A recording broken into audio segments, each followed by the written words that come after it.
अस्सलाम वालेकुम students, my name is Syed Ali Raza and you watching CSS to the point. आज का हमारा लेक्चर है classical school of thought, that is one of the theoretical perspectives in criminology.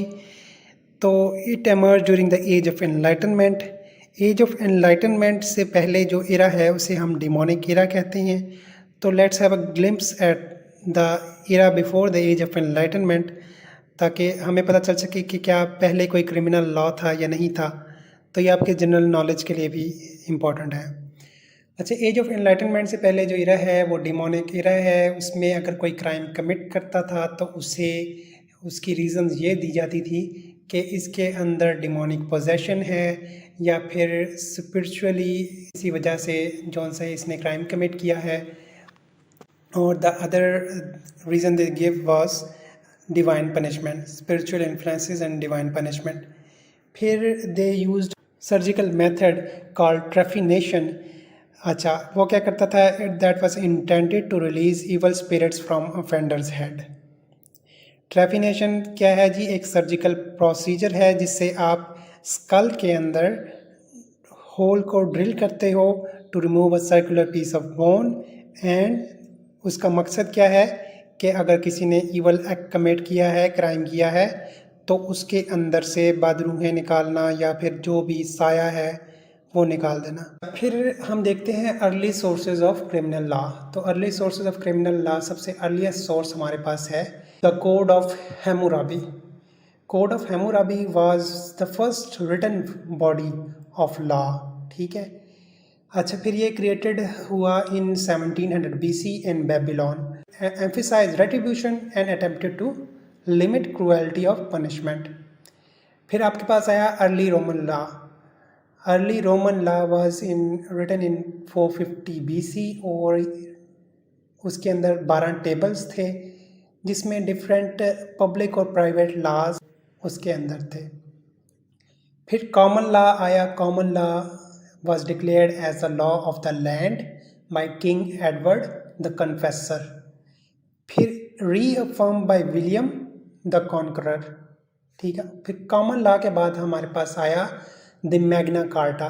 ये आपने सुना भी होगा। It was signed on June 1215 by king John of England. अच्छा, इसमें वो बैरन्स थे और ग्रांटेड फ्रीडम ऑफ चर्च, फिर granted respect for customs of the town, prohibited king from prosecuting barons without just cause.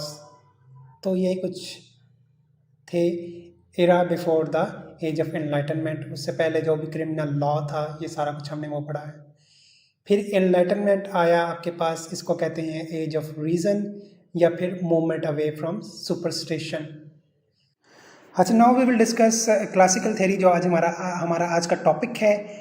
Classical theory was more like a philosophical theory rather than scientific.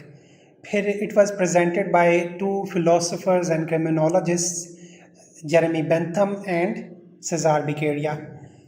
अच्छा, इनके जो interest थे वो अपने criminal justice system के ऊपर ले करते थे और पीनियोलॉजी के ऊपर, क्योंकि जिस इरा में ये लोग रह रहे थे वहाँ पे लोगों को पनिशमेंट जब होती थी तो दैट वाज डायरेक्टली, मतलब उनको डेथ पेनल्टी दी जाती थी respective of the crime they have committed. इनका जो इरा था it was unequal in application of law, frequently succumb to corruption and often use torture and death penalty without any justification. तो फिर इन्होंने सोचा इस बारे में और इन्होंने क्लासिकल थ्योरी प्रेजेंट की अपनी। उसमें ये लोग कहते हैं, इनके जो आर्गूमेंट्स हैं क्लासिकल थ्योरी के वो कुछ यूँ हैं। क्लासिकल थ्योरी वाले कहते हैं जी कि human beings are rational, crime is a result of exercise of free will और punishment can be effective in reducing the incidence of crime as it negates the pleasure to be derive from the commission of crime. तो ये लोग कहते हैं कि humans are rational being, ठीक है, उनको अपना अच्छा बुरा जौन सा है वो पता है, और क्राइम जौन सा है वो एज रिज़ल्ट है किसका? फ्री विल का। और पनिशमेंट इफ़ेक्टिव हो सकती है to reduce the frequency of crime. ठीक है, तो फ्रीक्वेंसी ऑफ क्राइम जौन सा है वो कम हो जाएगी अगर आप किसी को क्राइम के बदले में उसे पनिशमेंट दोगे। क्योंकि क्या करता है पनिशमेंट, क्या करती है निगेट कर देती है, जितनी को खुशी मिलती है इंसान को क्राइम कमिट करने से, उसे वो निगेट कर देती है, उस सुकून को वो निगेट कर देती है। फिर ये लोग कहते हैं जी कि punishment should be proportional to crime, fits the crime and is carried out proportionally. Classical theory वाले कहते हैं individual will engage in behaviours that are pleasurable and avoid behaviours that are painful. कि punishment should be proportionate to crime to be effective as a deterrent. ठीक है, punishment उतनी देनी चाहिए ताकि फ्यूचर में इंसान क्राइम को कमिट ना करे, उसको रोकने के लिए इतनी पनिशमेंट होनी चाहिए। ठीक है, और फिर प्रेसिडेंट सेट हो जाए दूसरे लोगों के लिए कि क्राइम एक बुरी चीज़ है, अगर हम कमिट करेंगे तो हमें पनिशमेंट होगी। फिर they wanted the standardisation of punishment for crime. ठीक है, ये चाहते थे कि एक स्टैंडर्ड बन जाए सारी पनिशमेंट के लिए, हर क्राइम के लिए। ठीक है, अब principles of classical school of thought हम देख लेते हैं कि वो क्या है। प्रिंसिपल्स हैं 5 प्रिंसिपल्स। एक को कहते हैं रैशनैलिटी। रैशनैलिटी क्या कहता है? Human beings have free will and their actions are result of a choice. Hedonism, pleasure and pain are rewards and punishment are the major determinants of choice. ठीक है, मेन डिटर्मिनेंट क्या है? Player और pen. ठीक है, reward आपको मिलता है या पनिशमेंट मिलती है, तो ये डिटर्मिनेंट्स हैं आपकी चॉइस के। अच्छा, फिर deterrence is the best justification for crime. Punishment किस लिए होती है? कि आप किसी को रोक सकें फ्यूचर क्राइम कमिट करने से। फिर human rights and due process principles. इसके 5 प्रिंसिपल्स के नेम सुन लें दोबारा। Rationality, hedonism, punishment, human rights, due process. Criticism क्या है इस क्लासिकल स्कूल ऑफ थॉट पे, अब हम वो देख लेते हैं। They were not very concern about the cause of the behaviour. कि एक इंसान का बिहेवियर के पीछे क्या रीजंस हैं, कॉजेज़ क्या हैं, क्यों वो क्राइम कमिट कर रहा है। फिर बिहेवियर जौन सा है उसको was seen as a choice rather than the result of inherent या एक्सटर्नल फैक्टर्स। बिहेवियर को उन्होंने कहा जी कि चॉइस ही होगी, कोई इसमें इनहेरेंट या फिर एक्सटर्नल फैक्टर्स की उन्होंने बात ही नहीं की।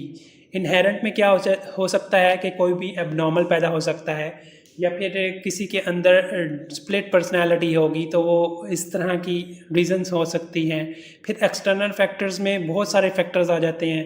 कोई अपनी फैमिली को सपोर्ट नहीं कर रहा तो उस वजह से वो उसने क्राइम कमिट किया है, या फिर उसको अपॉर्चुनिटी मिल गई है, ज़िंदगी में उसने कभी क्राइम कमिट नहीं किया था लेकिन अभी उसको ऐसी अपॉर्चुनिटी मिल गई है कि उसे लग रहा था कि वो नहीं पकड़ा जा सकता and it's seem so easy to commit the crime. तो these were the factors. Standardization of punishment की बात की उन्होंने, तो उसने किसी जगह को नहीं छोड़ा कि अगर इंडिविजुअल के जो सर्कमस्टांसेस हैं उसको उन्होंने देखा ही नहीं है कि इंडिविजुअल के सर्कमस्टांसेस क्या हैं, किस वजह से उसने क्राइम कमिट किया है। आप स्टैंडर्डाइज कर रहे हो पनिशमेंट को, हर किसी के लिए एक स्टैंडर्ड पनिशमेंट दे रहे हो, लेकिन अगर एक बच्चा क्राइम कमिट करता है तो उसको भी सेम सज़ा मिले, और एक बड़ा क्राइम कमिट करता है, एडल्ट क्राइम कमिट करता है, उसको भी सेम सज़ा मिले, तो ये बहुत गलत बात है। फिर नॉर्मल और एबनॉर्मल की अगर बात कर लें, ठीक है, if they commit crime and they got the same punishment, ठीक है, और फिर नीडी या फिर हंग्री या फैमिली सपोर्ट के लिए या फिर अपॉर्चुनिटी मिल गई है किसी को, क्रिमिनल बिहेवियर नहीं था उसके अंदर, उसकी स्लेट क्लीन थी and he committed the crime for the first time in life. तो ये स्टैंडर्डाइजेशन ऑफ पनिशमेंट की जो बात की गई है, इसमें जो सा है इस पर बहुत ज़्यादा क्रिटिसिज्म है क्लासिकल स्कूल ऑफ थॉट वालों को। फिर classical perspective can be criticise for the lack of comprehensive explanatory for our criminal motivation. Criminal की मोटिवेशन क्या है उसको उन्होंने बिल्कुल नज़रअंदाज कर दिया, ठीक है। फिर they also largely lack both meaningful explanations about how a choice for or against criminal activity is made and any appreciation for the deeper forms of personal motivation. This was our lecture for today. I hope so कि आपको अच्छे से concept समझ आ गई है classical school of thought की. If you like the content, subscribe our channel, like the video, share the video. Jazakallah and Allah Hafiz.